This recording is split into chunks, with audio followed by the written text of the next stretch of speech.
तो पुण्यात्मा, अब आप उस परमेश्वर की शरण में आगे हो और आपका उद्देश्य होना चाहिए जन्म और मृत्यु के रोग का उपचार हो। यदि ये नहीं हुआ तो उसके बारे में बताते हैं, चाहे आप यहां रोग आपका जन्म मरण का कटे नहीं और भक्ति भी कर ली, आपकी भक्ति का धन तो खूब हो जाएगा आपके पास। और यदि आप कोई मर्यादा भंग करते रहे, यहीं की आस्था रखते रहे वस्तुओं में, और मृत्यु होगी तो मोक्ष वाला काम आपका अधूरा रह गया, जिस उद्देश्य से आपने यहाँ प्रवेश पाया था।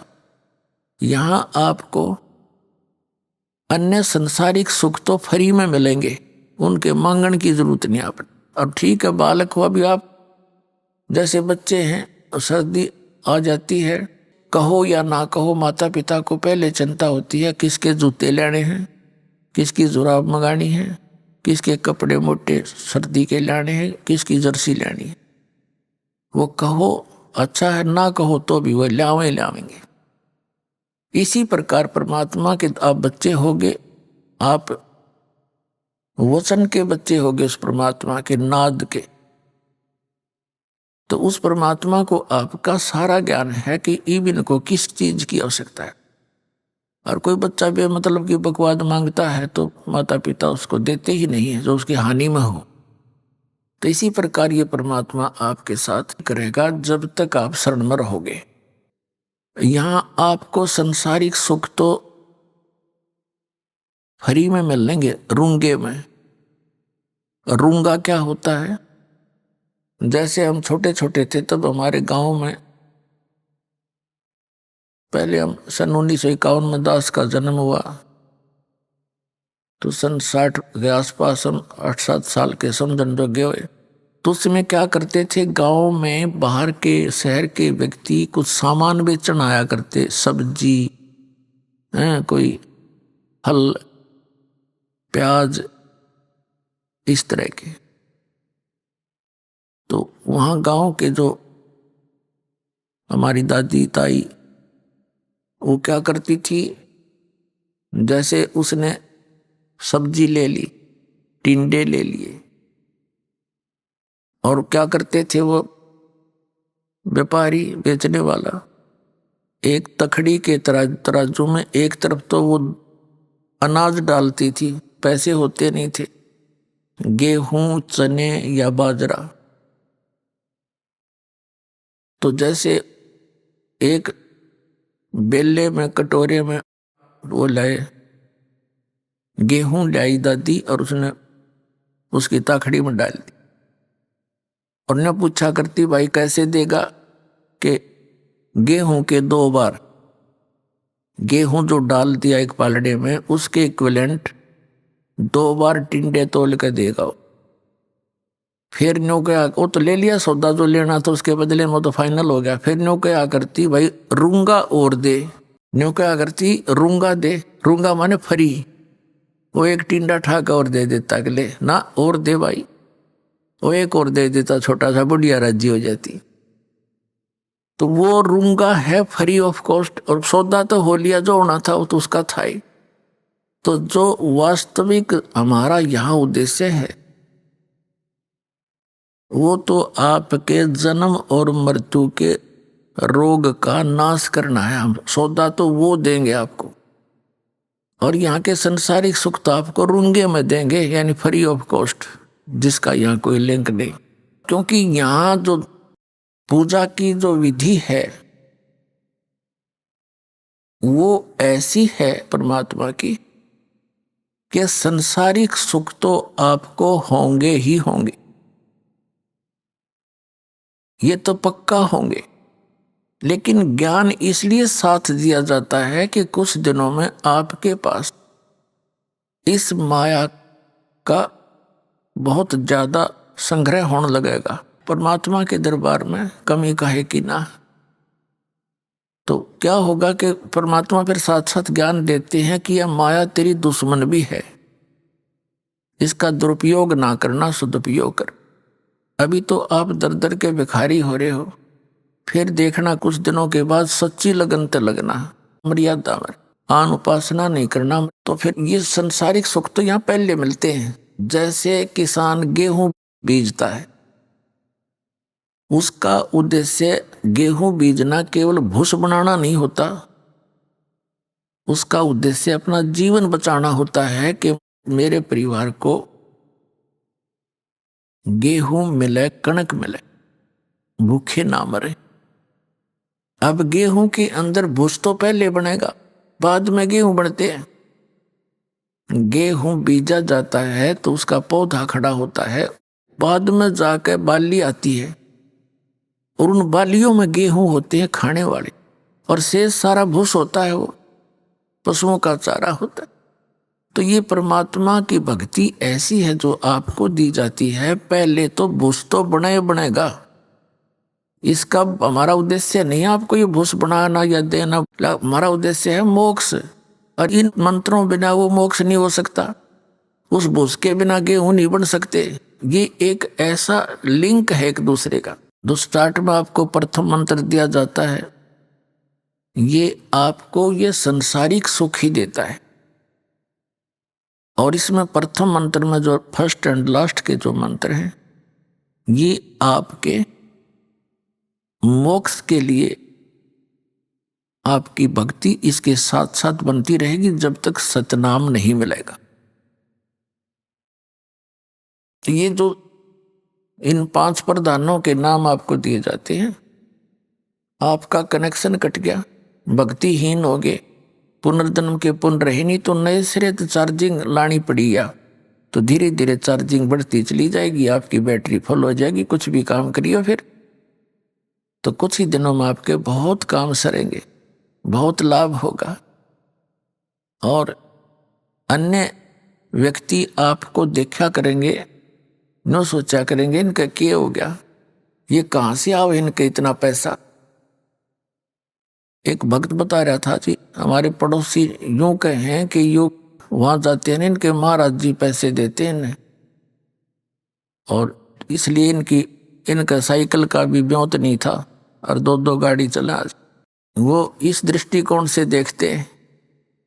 तो वापस में बातें कर रहे थे, कहने लगे जी हम कहें तो वो ठीक है, माया तो यहीं से मिलती है हमारे को, लेकिन जिस तरह वो सोच रहे हैं वह सोच गलत है उनकी। हम उनसे कहते हैं, जो हमसे डायरेक्ट कह देता है तो उसको हम भी कहते हैं आप भी आ जाओ, आपको भी दे देंगे, महाराज जी तो खूब माया बांट रहे हैं। तो ये माया सतलोक से आ रही है आपके लिए, यहाँ की नहीं है, क्योंकि आपके भाई यहाँ तो सीमित इनका बजट है यहाँ का। अब जैसे पुण्यात्माओं एक बार हरियाणा प्रांत में फ्लड आ गई थी सन 1995, और इतनी फ्लड आ गई कि यहाँ का बजट उस समय मुश्किल से 700-800 करोड़ का था, और यहाँ आनी होगी लगभग 2000 करोड़ की। वो क्षतिपूर्ति के लिए हरियाणा सरकार का बजट नहीं था जो उसने पूरी कर दे, तो सेंटर ने ऐड दी थी, और वो सबको वो सुविधा मिली। किसी का ट्यूबवेल खराब हो गया था, किसी का मकान गिर गया था, किसी का कुछ हो गया था, उनकी क्षतिपूर्ति हुई तो सेंटर ने की। तो इसी प्रकार इसी 21 ब्रह्मांड का यो ब्योंत नहीं है जो आपको यहाँ विशेष सुविधा दे सके। ये सेंटर यानी सतलोक से आओगे आपके लिए ये ऐड।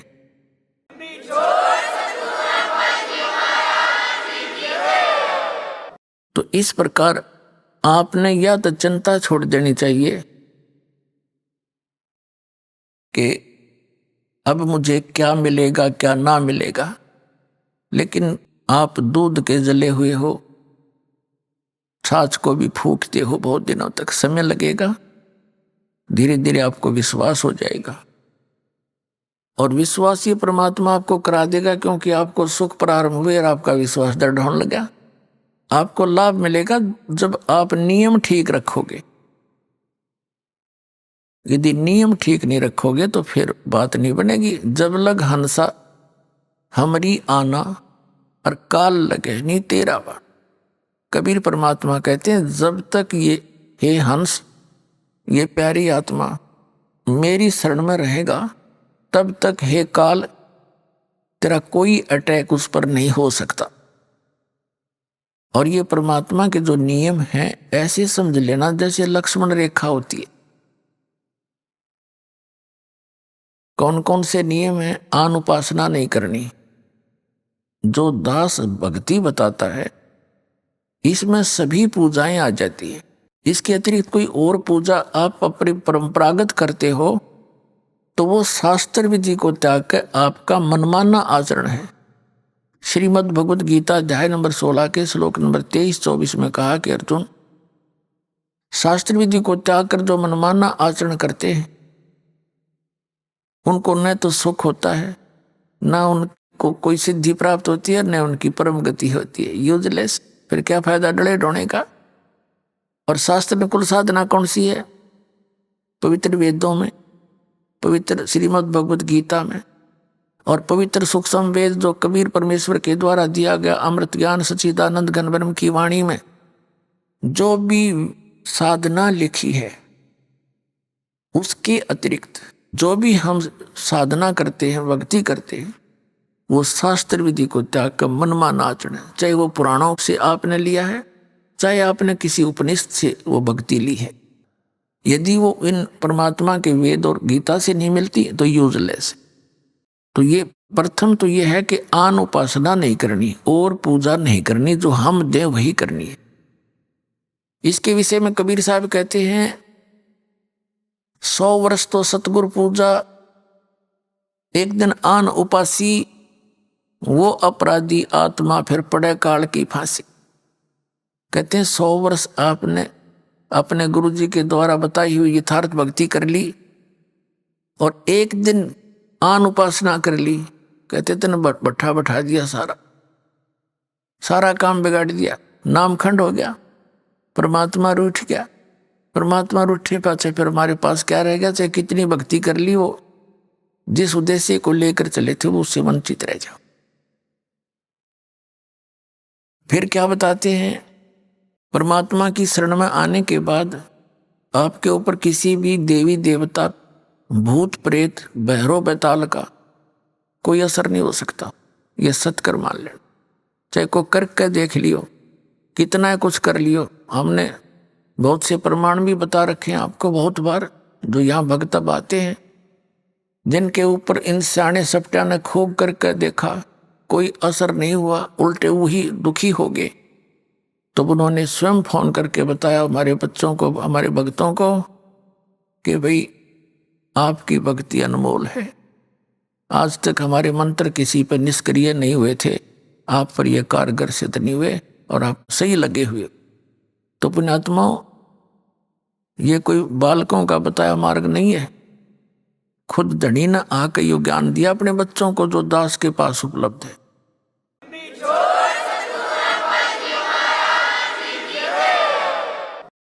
और ये ज्ञान अभी तक छुपा के इसलिए रखना था कि कहीं काल के दूतों का हाथ लग जाता, उनके द्वारा जो नाम भी ये भक्ति बताई भी जाती तो असर नहीं करती, क्योंकि अधिकारी के बिना कोई भी काम सफल नहीं होता। एक छोटा सा लाइसेंस बनवा लो ड्राइविंग चालक का, और वो भी डुप्लीकेट है तो जब पकड़ा जाएगा वो सजा का पात्र होगा। विदेश जाने का पासपोर्ट है, वो डुप्लीकेट, वो काम नहीं करे। और ये तो सतलोक जाने का पासपोर्ट, ये नकली जगह जगह ठग बैठे, मूर्ख बना रहे सारी जनता को, इनके पास वो वस्तु है नहीं और सबका जीवन नाश करते। तो जब यहाँ से जाते हैं तो बनाने वाला भी दोषी और बनवाने वाला भी। तो कबीर साहब कहते हैं देखा देखी गुरु शिष्य बन गए, किया ना तो विचारा, और गुरु शिष्य दोनों के सिर पर काल ठोका पंजारा, दोनों ने गड़ेगा काल घेर के वहां पर। तो वहां चिल्ला भी पट्टेगा, गुरु जी की भी वही मजाई हो रही होगी, तो दोनों रोएंगे बैठ के, फिर क्या बने? वो छूट की डोर हाथ थे। और फिर परमात्मा कहते हैं जब आप शरण ले लेते हो कबीर भगवान की इस दास के माध्यम से, तो आपके सभी भूत प्रेत पितृ आपके घर से स्थान छोड़ जाते हैं। अब एक भक्त कह रहा था बुरी तरह, न बोले जी हम हमारे दूसरे चाचे ताऊआ ने परेशान कर रखे हैं। माँ भी क्यों कर रखे हो? कि जी हमारे पहले प्रेत बाधा थी, यहां से दीक्षा लेने के बाद वो हमारी प्रेत बाधा तो खत्म होगी। अब वही प्रेत थी तो मेरे चाचे ताऊआ के भी हुआ, तो उनके वो प्रेत बाधा ज्यों की तो चल रही है, हमारी ठीक होगी।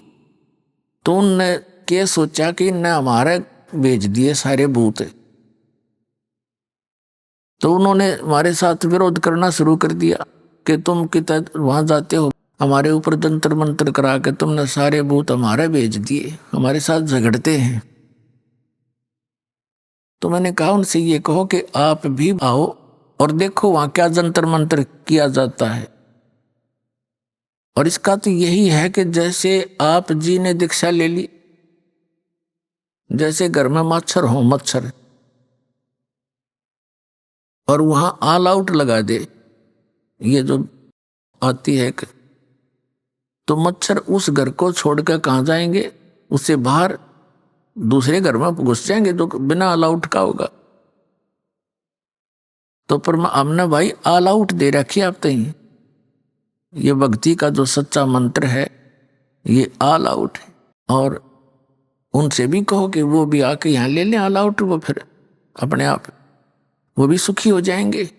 अब जैसे कबीर साहब कहते हैं कि एक समय ये जितने भी भैरव भूत पित्र और ये देवता देवी